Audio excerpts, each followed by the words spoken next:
তো হ্যালো বন্ধুরা, welcome back to my channel. তো যারা যারা আমার চ্যানেল এখন সাবস্ক্রাইব করে নাও, অবশ্যই সাবস্ক্রাইব করে নাও। তো তোমরা দেখে নাও society for health and demographic surveillance, এখানে এর তরফ থেকে আর কি কিছু রিকমেন্ড ছাড়া আছে, সে সম্বন্ধে আজকে তোমাদের বলবো।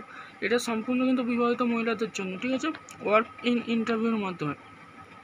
পদের নাম সার্ভেয়ার, শিক্ষাগত যোগ্যতা উচ্চ মাধ্যমিক পাস, বয়স 15 বছর থেকে 35 বছরের কম, ঠিক আছে। অবশ্যই বিবাহিত মহিলা হতে হবে। আর ভাতা 12,500 মাসিক, যা তোমাদের 6 মাসের চুক্তিভিত্তিতে নিয়োগ করা হবে। আর যদি তোমাদের কাজ খুব ভালো হয় তাহলে কিন্তু তোমাদের এক্সটেন্ড করা হবে ডেট। তো কী কী লাগবে সেটা দেখো। আবেদন করে নিজের নাম, স্বামীর ঠিকানা, ফোন নাম্বার, বয়স, যোগ্যতা, শিক্ষাগত যোগ্যতা, ঠিক আছে।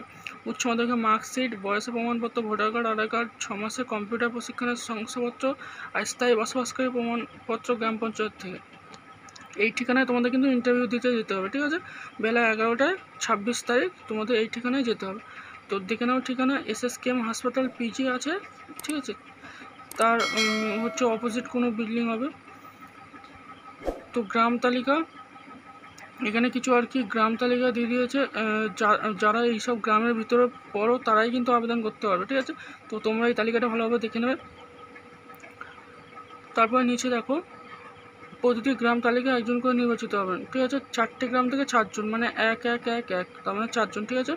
বাসিন্দা ওই গ্রামগুলি বাদে যদি অন্য কোনো গ্রামের বাসিন্দা হয় তাহলে কিন্তু আর কি গ্রাহ্য হবে না। তোমরা একটা সিভি বা বায়োডাটা বানাবে, ঠিক আছে। বায়োডাটা বানিয়ে তার ভিতরে তোমরা সিভি বা বায়োডাটা যেমন আর কি করে তেমন করে নেবে। নেওয়ার পর সেটা নিয়ে যাবে, তার সাথে অরিজিনাল ডকুমেন্টসগুলোও কিন্তু নিয়ে যাবে, ঠিক আছে, অবশ্যই। আর ইন্টারভিউর দিন কিন্তু এগুলো নিয়ে যেতে হবে, এছাড়া কিন্তু তোমাদের আগের থেকে পাঠাতে হবে না। তো আজকের ভিডিওটা এত অবধি, আবার দেখা হবে নতুন কোনো ভিডিও নিয়ে। তোমরা অবশ্যই গ্রাম তালিকাগুলো দেখে নিও।